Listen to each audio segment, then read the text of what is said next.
What's happening, Riv? Pastor Tony here to share one more thing with you from our study through the book of Romans. So this past weekend, we were in Romans chapter 5, verses 12 through 21. And in that passage, we saw the Apostle Paul really take us back and forth with both bad news and good news. The bad news was how we as human beings are sinful, but the good news is how that has been dealt with if we're in Christ. Twice, we saw this phrase, how much more, describe the power of the gospel and its ability to change us. And all of this we see in the verse is a gift to us. In verses 15 through 17, we see that word gift come up 5 different times. And as we looked at that, I asked a question. I asked, how are you at receiving gifts? I've been thinking about that question myself over the past couple of days and really what it reveals about my heart and about my life as a Christ follower. So for me, the feeling I can get sometimes when I receive something that I don't deserve is that I'm indebted. That now that I've received this free gift, I have to be sure to give something back to that person to make up for it. Or I need to work really hard to kind of live up to that gift that's been given. Instead of just enjoying the generosity, I have this mindset of, okay, now I have to earn back what I've been given. It's kind of backwards, right? And I'm not sharing this and telling you that that's the right posture to have, okay? Like as I've been thinking about it recently, I've really learned that it's hard for me sometimes to accept the generosity of others. And with that, I have the same way of thinking when it comes to God's generosity toward me. Instead of resting in the gift and the peace that I have in Christ, I can begin to believe that that really only comes or remains with me if I'm good enough. You may have a different struggle when it comes to accepting the generosity of another person. And to figure out where that may be for you, I'm just going to share 3 statements that may come into your brain when you receive a gift. Okay, the first one you may say is this: I don't need this gift. When you're saying that in your heart or in your mind, it's probably coming from a place of pride.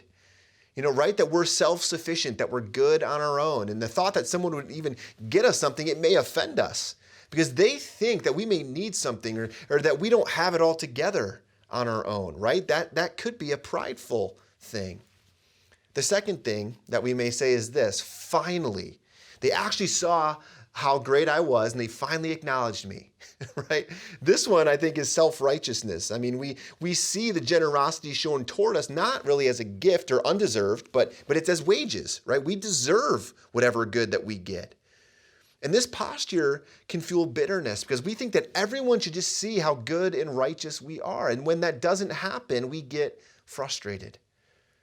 And lastly, there's this thing that we say: if this person really knew me, they wouldn't have given me a gift. See, this is self-despair. This is where we think that we're so completely undeserving of anyone's generosity, so that even when it's shown to us, we reject it. It's viewing ourselves lower than what's actually true. Yes, we may be undeserving, and yes, we are sinful, but as human beings, we do have value and worth, and that's because we are made in the image of God. Now, there's probably more ways that our hearts are revealed when it comes to accepting a gift. And if you think about it, to not accept a gift, whether from God or from someone else, that is actually unloving. Because what we're doing when we reject the generosity of another is that we are taking away an opportunity for that person to love us and care for us. As Christians, our desire should be not only to be generous people, but also to be people who graciously accept the generosity of others. I mean, this is what life in the community of believers is like: loving and caring for one another and graciously reflecting Christ to the community around us. Jesus himself said this would be how the world would know that his disciples, how we belong to him.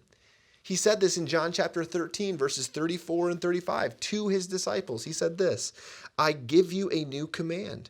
Love one another. Just as I have loved you, you are also to love one another.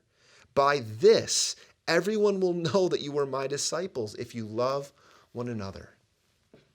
One of the best ways we can share the gospel with our community, it's by loving other Christians sacrificially.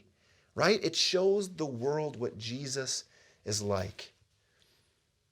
As you celebrate Christmas this week, and as you're reminded of the incredible gift you have received in Christ, I hope that you're also able to give and receive generously with a heart of gratitude. I hope this encouraged you this week, that you have a wonderful Christmas wherever you are. Love you all. God bless.